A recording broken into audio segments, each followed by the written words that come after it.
इरम शहजादी इन्होंने कमेंट किया है। ये बेन सवाल लिखती हैं, औरत के लिए नमाज तरावी का क्या हुक्म है? औरत कितनी रकत तरावी पढ़े, 8 रकत या 20 रकत? और दूसरा, हर 4 रकत के बाद जो तरावी की दुआ पढ़ी जाती है, अगर वो दुआ याद ना हो तो क्या पढ़ सकते हैं? ज़रूर बताएं। और साथ ये सवाल किया है कि बैठकर तरावी पढ़ सकते हैं।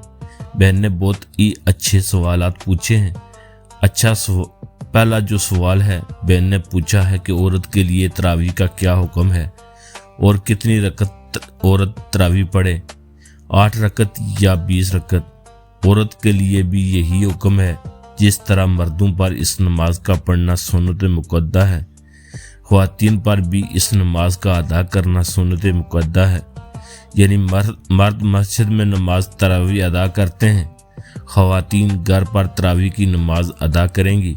यानी इशा की फ़र्ज पढ़ने के बाद फिर 2 रकत सुन्नत, उसके बाद फिर नमाज तरावी अदा करेंगी। औरत पर भी नमाज तरावी पढ़ना ये ज़रूरी है।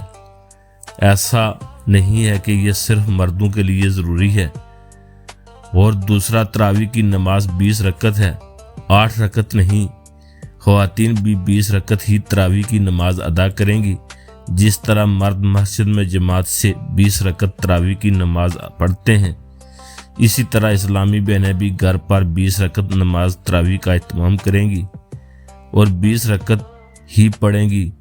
इसी तरह दूसरा, इन्होंने सवाल पूछा है कि अगर तरावी की जो दुआ है, यानी तस्बीह तरावी, अगर वो याद नहीं है तो क्या पढ़ सकते हैं? देखें, ये जो तस्बीह पढ़ी जाती है, इसका पढ़ना कोई ज़रूरी नहीं है। ऐसा नहीं है कि यही तस्बीह पढ़नी है। हाँ, बेहतर है इसको याद कर लिया जाए, लेकिन अगर याद नहीं है तो आप कुछ और भी पढ़ सकते हैं। मकसद ये है कि इसमें 2 रकत फिर 2 रकत के बाद यानी 4 रकत जैसे मुकम्मल हों, थोड़ी देर का वक्फा करें। आप खामोश भी बैठ सकते हैं अगर कुछ नहीं पढ़ना चाहते तो, लेकिन बेहतर है कि जब इंसान बैठा है तो कुछ न कुछ पढ़ता रहे ताकि अपने नामा अमाल में नेकियां बढ़ा सके। आप सुभान अल्लाह, अल्हम्दुलिल्लाह, दुरूद पाक पढ़ सकते हैं, अस्तगफार पढ़ सकते हैं, जो भी आप पढ़ना चाहें पढ़ सकते हैं। और दूसरा, जो बहन ने सवाल पूछा कि बैठकर नमाज तरावी पढ़ सकते हैं, नमाज होगी या नहीं? देखें, इस मसले को मैं यहाँ बिल्कुल वाज़िया करना चाहूँगा।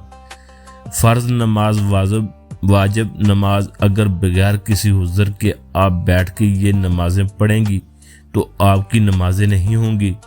ये मैं इसलिए बयान कर रहा हूँ कि बहुत सारी ख़वातीन ये गलतफ़हमी में पाई जाती है। वो बैठकर ही नमाज अदा करती हैं, यानी वो नमाज तो शुरू करेंगी खड़े होकर, क़याम करेंगी, जैसे ही 1 रकत मुकम्मल की, अब बाकी रकतें बैठकर ही पढ़ेंगी। वो ये समझती हैं कि ख़वातीन के लिए यही तरीका है। ये बहुत बड़ी गलतफ़हमी है।